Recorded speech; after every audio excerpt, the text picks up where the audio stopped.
So Young Thug's lawyer is trying his best to, separate his client, which is Young Thug, of course they call him Mr. Williams, from everybody else in a case. Now, the reason why I say he's trying to separate him is because he's filed a motion for the judge to exclude all phone conversations that any of the other members of YSL has actually had while they're being inside of jail. Now, there's a couple different ways to look at it. The first way, of course, is just to say the lawyer knows that these guys are not that smart at all and probably just yapping all over the jail phones. Actually, I'll get right into more details right after the intro. Welcome back to Key Talk Media. This is your host, Key Talk. Check it out, man. All right. I'm going to give a shout out to Notification Gang, Key Talk Gang for rocking with me every single video. If it is on my voice right now, go and hit the notification bell so you get a notification every single time I drop a video. Anyways, so pretty much Young Thug lawyer is coming out.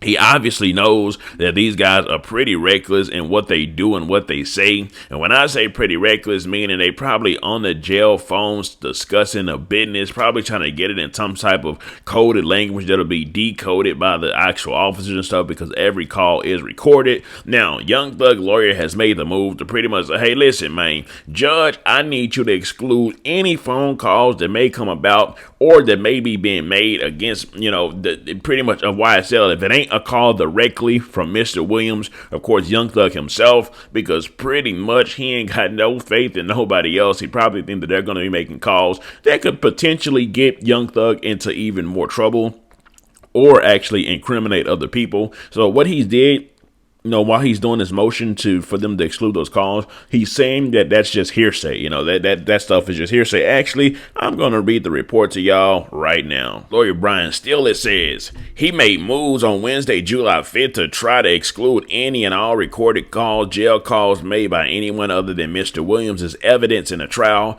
As said, jail calls are hearsay and or violate the confrontation clause. Furthermore, his adamancy on the matter suggests that these calls from others could unjustly incriminate the Atlanta trap pioneer or unfairly paint him in a negative light unrelated to the accused crimes. Another example of Steele's motions are his recent one to block another detective's testimony. Apparently, the attorney found out that the law enforcement officials will falsely state that Young Thug cooperated with officials regarding a homicide. Steele labeled the witness as not accurate, saying this narrative places Mr. Williams' character at an issue and is irrelevant to the trial of the above referenced case. In defense of his right to a fair trial, he also wants all 911 calls made by Thugger in relation to this murder blocked from being used as evidence. Now, I don't know why they would try to block any 911 calls made by Young Thug, which I don't know, he's in the street, so I don't know if he's even able to, by his street codes, able to even make 911 calls about any type of murder of evidence. So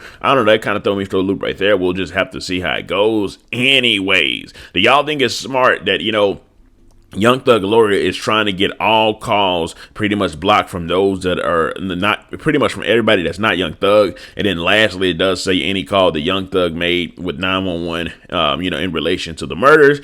We'll just have to see how all this goes. Of course, a lot of this stuff look a little fishy, but the trial does begin again here shortly, and I will definitely keep y'all updated. Let me know something. Comment down below. Let me know what you think about this entire ordeal. I'm out.